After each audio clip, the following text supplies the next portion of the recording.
Police के लिए एक कहावत कही जाती है, पुलिस सातिर से सातिर अपराधियों के पैर भी पानी में से निकाल लाती है। नमस्कार दोस्तों, मैं हूं भरत जांगीड़ और आप देख रहे हैं द खटक।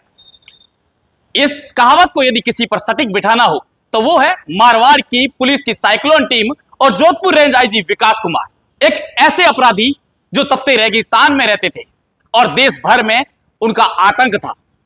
आतंक भी इस प्रकार का कि देश के कोने कोने में जाकर वो एटीएम की लूट कर आते थे, करोड़ों रुपए लेकर आते थे, लेकिन पुलिस को उनकी भनक तक नहीं लगती थी। केवल देश भर के पुलिस को पता लगता था तो केवल यही कि उनका पहनावा जो है वो मारवाड़ का है,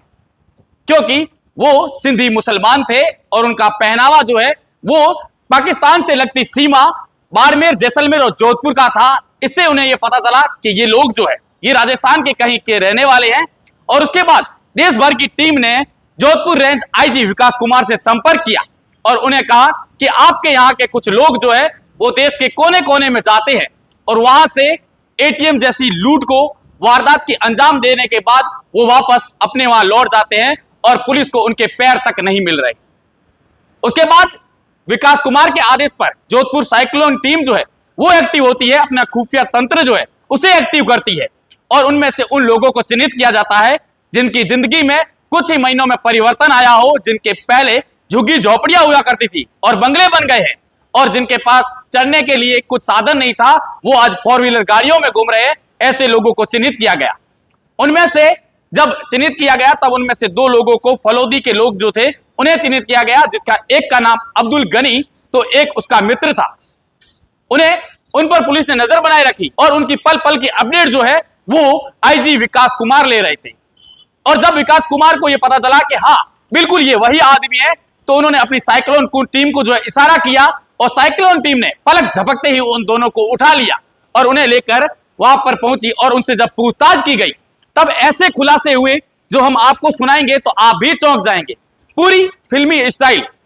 यहां पर वो एक आम व्यक्ति का जिंदगी जो है वो व्यापन करते थे और अपने साथियों से बात करने के लिए वो फलोदी के तपते रेगिस्तान में जाकर दोपहर के समय जब परिंदा भी जो है वो बाहर नहीं निकलता, उस समय वो जाकर अपने सहयोगियों से बातें करते थे और बातें करने के बाद वो वापस आकर अपने घर पर बैठ जाते थे और जब वो तारीख जो तय करते थे उस तारीख को वो करीब 20 दिन की यात्रा के लिए निकल जाते थे और मेवात और राजस्थान की सीमा पर जाकर अपनी टीम से मिलते थे, उस गैंग से मिलते थे जो पिछले काफी लंबे समय से देश के कोने कोने में, चाहे वो उड़ीसा हो, तेलंगाना हो, मध्य प्रदेश हो या गुजरात हो, देश के अलग अलग कोने में जाकर वो एटीएम लूट करने के बाद वापस अपने घर पर करोड़ों रुपए लेकर लौट जाते थे। उसके बाद पुलिस ने जब उन पर नजर बनाई तो बता दूं कि पुलिस ने लगातार 3 दिन तक उस तपते रेगिस्तान में डेरा डाला। आखिरकार जब पुलिस को यह पता लग गया कि आखिर ये वही 2 लोग हैं जो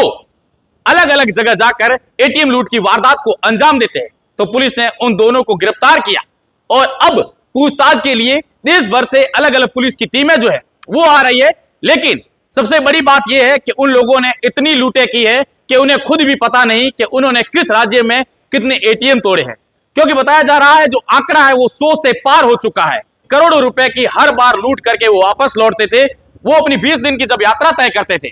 तो उसमें करीब 7 से 8 एटीएम लूट करते थे। उनके लूट का तरीका जो मैं फिल्मी स्टाइल की बात कर रहा हूं तो बता दूं कि वो यहां से निकलते थे और मेवात और राजस्थान की जो सीमा है वहां पर अपनी गैंग से मिलते थे। वहां दोनों गाड़ियों में 2 गाड़ियां जो है वो लेते थे, उसमें सवार होते थे और उसके बाद अपनी टीम और मैप के अनुसार वो निकल जाते थे और आगे जाकर किसी भी जिले में जाकर वहां पर जो बड़े वर्कशॉप होते थे वहां से गाड़ियां चोरी करते थे। वहां से गैस सिलेंडर जो है वो पाइप और अन्य ऐसे कटर के सामान जो है वो चोरी करते थे। वो खरीदते नहीं थे क्योंकि उन्हें यह डर था कि यदि खरीद लिया तो पकड़े जाएंगे। वो ऐसे होटलों में रुकते थे जहां सीसीटीवी कैमरे नहीं हुआ करते थे, लेकिन